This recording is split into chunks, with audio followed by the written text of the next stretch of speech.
JKR അക്കാഡമിയിലേക്ക് എല്ലാവർക്കും ഒരിക്കൽ കൂടി സ്വാഗതം. തിങ്കളാഴ്ചത്തെ PSC യോഗത്തില് 13 തസ്തികകളിൽ ചുരുക്കപ്പട്ടിക പ്രസിദ്ധീകരിക്കാൻ വേണ്ടിയിട്ട് തീരുമാനിച്ചിട്ടുണ്ട്. അതോടൊപ്പം തന്നെ 41 തസ്തികകളിൽ വിജ്ഞാപനം പ്രസിദ്ധീകരിക്കാൻ വേണ്ടിയിട്ടും തീരുമാനിച്ചിട്ടുണ്ട്. സർവകലാശാലകളിൽ സിസ്റ്റം അനാലിസ്റ്റ്, അതുപോലെ തന്നെ അസിസ്റ്റന്റ് എഞ്ചിനീയർ ഉൾപ്പെടെ 41 തസ്തികകളിലാണ് വിജ്ഞാപനം പ്രസിദ്ധീകരിക്കാൻ തീരുമാനിച്ചത്. അതിനെക്കുറിച്ച് ഞാൻ കഴിഞ്ഞ ദിവസം ക്ലാസ് എടുത്തിട്ടുണ്ടായിരുന്നു. ഏതൊക്കെ തസ്തികകളിലാണ് വിജ്ഞാപനം പ്രസിദ്ധീകരിക്കാൻ പോകുന്നതിനെ എന്നതിനെ കുറിച്ചൊക്കെ വിശദമായിട്ട് ക്ലാസ്സുകൾ എടുത്തിട്ടുണ്ട്. ഇനി നമുക്ക് 13 തസ്തികകളിൽ ചുരുക്കപ്പട്ടിക പ്രസിദ്ധീകരിക്കാൻ വേണ്ടിയിട്ട് PSC യോഗം തിങ്കളാഴ്ച ചേർന്ന PSC യോഗത്തിൽ തീരുമാനമെടുത്തിട്ടുണ്ട്. അപ്പോൾ ഏതൊക്കെ തസ്തികകളിലാണ് ചുരുക്കപ്പട്ടിക പ്രസിദ്ധീകരിക്കാൻ തീരുമാനിച്ചിട്ടുള്ളത് എന്ന് നമുക്ക് വിശദമായിട്ട് നോക്കാം.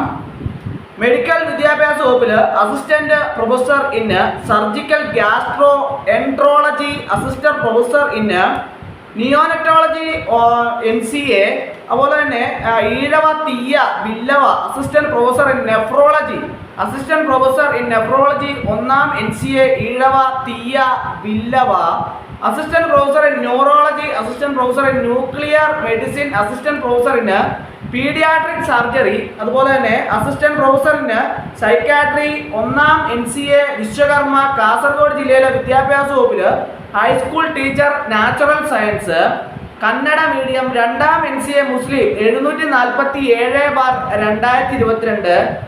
കാസർഗോഡ് ജില്ലയിലെ വിദ്യാഭ്യാസ വകുപ്പിൽ part time junior language teacher സംസ്കൃതം 2ാം NCA LCAI. വിവിധ ജില്ലകളിൽ എക്സൈസ് വകുപ്പിൽ സിവിൽ എക്സൈസ് ഓഫീസർ, അതുപോലെ തന്നെ നേരിട്ടും തസ്തിക മാറ്റം മുഖേനയും കൊല്ലം ജില്ലയിലെ എക്സൈസ് വകുപ്പിൽ വുമൺ സിവിൽ എക്സൈസ് ഓഫീസർ 2ാം NCA ഈഴവ തീയ ബില്ലവ. ജയിൽ വകുപ്പിൽ female assistant prison officer NCA Hindu Nadar. ഇങ്ങനെയാണ് ചുരുക്കപ്പട്ടിക 13 തസ്തികകളിൽ ചുരുക്കപ്പട്ടിക പ്രസിദ്ധീകരിക്കാൻ വേണ്ടിയിട്ട് തീരുമാനിച്ചിട്ടുള്ളത്. കൂടാതെ 41 തസ്തികകളിൽ വിജ്ഞാപനം പ്രസിദ്ധീകരിക്കാൻ വേണ്ടിയിട്ട് തീരുമാനിച്ചിട്ടുണ്ട്. അപ്പോൾ ഉടൻ തന്നെ പ്രസ്തുത വിജ്ഞാപനങ്ങളെല്ലാം തന്നെ PSCയുടെ സൈറ്റിൽ വരുന്നതാണ്. നിങ്ങളുടെ പ്രൊഫൈലിൽ നിങ്ങൾക്ക് ലഭ്യമാകുന്നതാണ്. അപ്പോൾ അപേക്ഷിക്കാൻ യോഗ്യതയായ ഉദ്യോഗാർത്ഥികളെല്ലാം തന്നെ അപേക്ഷിക്കാവുന്നതാണ്. അതുപോലെ തന്നെ ചുരുക്കപ്പട്ടിക ഷോർട്ട് ലിസ്റ്റ് ഉടൻ തന്നെ നിങ്ങളുടെ സൈറ്റിൽ പ്രസിദ്ധീകരിക്കുന്നതാണ്. അപ്പോൾ അതിൽ ഷോർട്ട് ലിസ്റ്റ് ഉൾപ്പെട്ട ഉദ്യോഗാർത്ഥികൾ സർട്ടിഫിക്കറ്റ് വെരിഫിക്കേഷന് വേണ്ടിയിട്ടൊക്കെ തയ്യാറെടുക്കേണ്ടതാണ്. അപ്പോൾ ഇന്നത്തെ ക്ലാസ് എല്ലാവർക്കും വളരെയധികം ഇഷ്ടപ്പെട്ടു എന്ന് വിചാരിക്കുന്നു. ഇഷ്ടമായാൽ ലൈക്ക് ചെയ്യണം, ഷെയർ ചെയ്യണം, പരമാവധി എല്ലാവരിലേക്കും എത്തിച്ചുകൊടുക്കും. ഒരിക്കൽ കൂടി എന്ന് പറഞ്ഞ് നിർത്തട്ടെ. നന്ദി, നമസ്കാരം.